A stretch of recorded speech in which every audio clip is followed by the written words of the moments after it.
CCC in Gujarati unit 4.4 function and charts. આ યુનિટમાં આપણે ફંક્શન અને ચાર્ટ્સનો અર્થ અને તેના મહત્વ વિશે વિગતવાર અભ્યાસ કરીશું.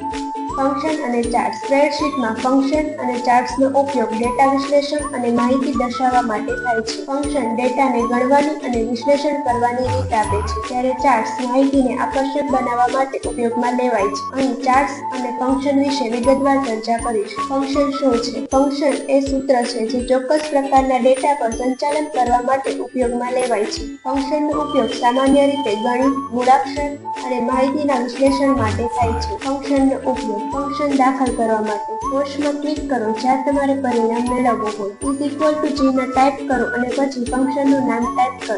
ઉદાહરણ તરીકે ઇઝ ઇક્વલ ટુ સમ. 3. પસંદ કરેલી કોષોની શ્રેણી પસંદ કરો. 4.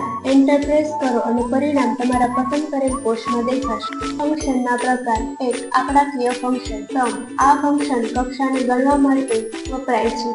એવરેજ. આ ફંક્શન પસંદ કરેલા કોષોમાંનો સરેરાશનો હિસાબ કરે છે. કાઉન્ટ. આ ફંક્શન સેલની સંખ્યા ગણવાનું કામ કરે છે. બિગ. Text function. કોન્કેટિનેટ. આ ફંક્શન એકથી વધુ ટેક્સ્ટને જોડે છે. લેફ્ટ અને રાઇટ. આ ફંક્શન ચોક્કસ સંખ્યાના અક્ષરોને ડાબે અથવા જમણી તરફથી કાઢે છે. 3. તારીખ અને સમય ફંક્શન. ટુડે. આ ફંક્શન વર્તમાન તારીખ આપે છે. નાઉ.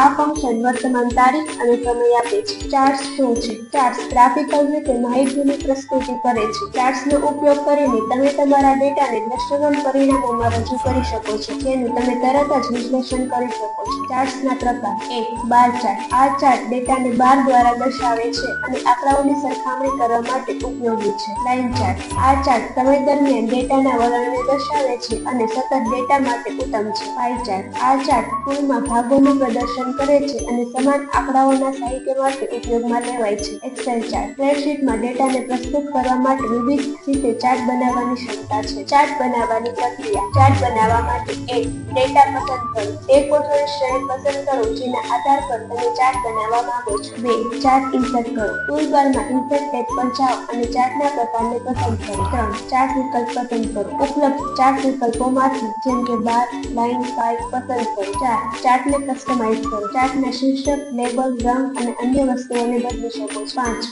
ઓકે દબાવો. ચાર્ટ બનાવ્યા પછી ઓકે દબાવો. તે તમને વર્કશીટમાં દેખાશે. ફંક્શન અને ચાર્ટ્સની મહત્વતા. સરળતા. ફંક્શન અને ચાર્ટ્સનો ઉપયોગ કરીને તમે ડેટાને વધુ સારી રીતે સમજી શકો છો. 2. વિશ્લેષણ. આ કાર્યક્ષમતામાં વધારો કરે છે અને તમારું કાર્ય સરળ બનાવે છે. 3. ડેટાની મૂલ્ય વૃદ્ધિ. વધુ સ્પષ્ટ અને સંક્ષિપ્ત રીતે માહિતી દર્શાવે છે. Thank you.